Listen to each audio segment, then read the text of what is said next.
Vikings. The legendary Ragnar Lothbrok, a tale where history bleeds into legend. In the mist-shrouded fjords of 9th century Scandinavia, where the line between mortal and myth grows thin as morning fog, one name echoes through the halls of Valhalla and the annals of history with equal thunder: Ragnar Lothbrok.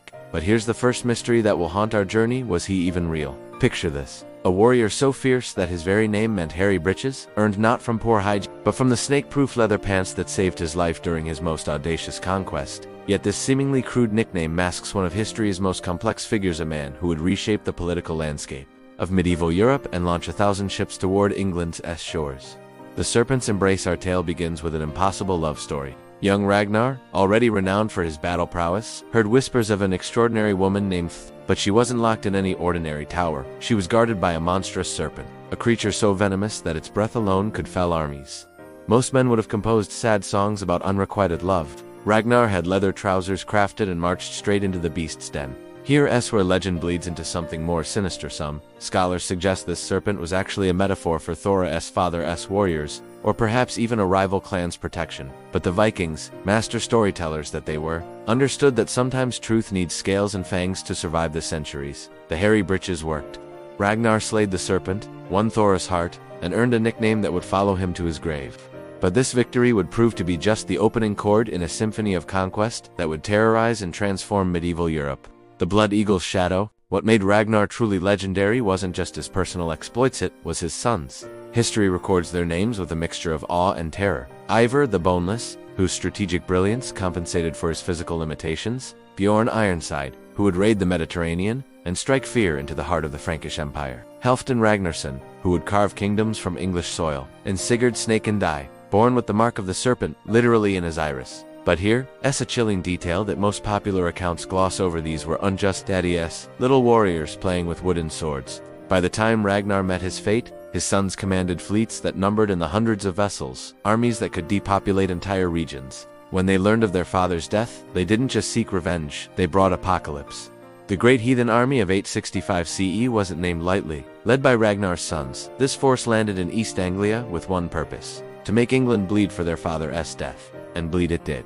King Yella of Northumbria, who had allegedly thrown Ragnar into a pit of venomous snakes, would suffer the Blood Eagle, a ritualistic execution so brutal that medieval chroniclers could barely describe it, the riddle of reality. But here's where our story takes a turn that would make modern conspiracy theorists weep with joy. Ragnar Lothbrok might have been multiple people. Contemporary sources are frustratingly vague, often conflating different Ragnar figures across decades. Some scholars argue that Ragnar Lothbrok was a composite character, a legendary amalgamation of several Viking chieftains whose exploits became so intertwined in oral tradition that they merged into one superhuman figure. Consider this. The historical record shows Ragnar figures active from roughly 840 CE to 865 CE, conducting raids across a geographical area so vast that it would require superhuman logistics. Paris in 845, where a historical Ragnar extracted 7,000 pounds of silver in tribute.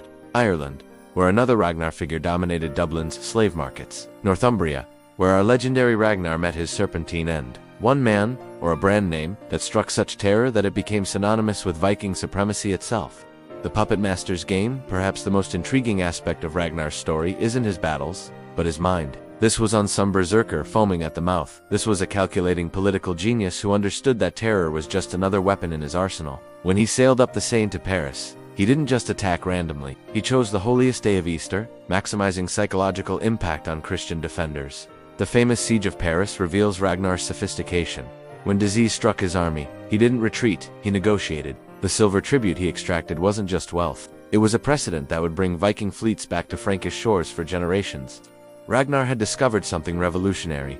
You could make more money from not sacking a city than from burning it down. The Serpent Pit prophecy. Ragnar's death reads like something from Shakespeare. Shakespeare had been Viking. King Ola's Serpent Pit wasn't just execution. It was poetic justice turned weapon. The man who had conquered serpents would die by serpents. But even facing death, Ragnar reportedly composed his final poem, the Krakumau, prophesying his son's revenge with verses that chilled the blood. The piglets would grunt if they knew the boar's plight, referring to his sons, who would indeed grunt with rage when they learned of his fate. The DNA of conquest. Recent archaeological discoveries have added new chapters to Ragnar's legacy. Burial sites across England show evidence of the systematic warfare his sons brought. Mass graves at Repton, likely connected to the Great Heathen Army's winter camp, contain remains showing evidence of ritual mutilations, guessing the Blood Eagle wasn't just literary flourish. But perhaps most fascinating is the genetic legacy. Studies of modern populations in areas of heavy Viking settlement show Norse DNA signatures that correlate with historical accounts of Ragnar's son's territories. The legendary Ragnar's bloodline may literally flow through millions of modern Europeans. The eternal question: so was Ragnar Lothbrok real? The answer matters less than what he represents: the moment when Viking culture shifted from opportunistic raiding to systematic conquest. Whether one man or many, Ragnar Lothbrok embodies the transformation of the North Sea from a barrier into a highway for warriors who would reshape medieval civilization. His story reminds us that sometimes legends survive because they capture truths too complex for simple historical facts. In an age when most people lived and died within miles of their birthplace, Ragnar's saga spans continents. In a time when literacy was rare, his deeds were carved into the collective memory of nations. The serpent pit claimed Ragnar's body, but his legacy slithered free, poisoning the peace of medieval Europe and birthing an age of Viking expansion that would reach from Greenland to Constantinople. Perhaps that's the most fitting monument for a man whose very nickname derived from surviving serpents. Embrace's story itself became a serpent coiling through centuries, its bite as venomous and vital today as it was 1200 years ago. The piglet's head indeed grunted, and the world still bears their tusks' scars.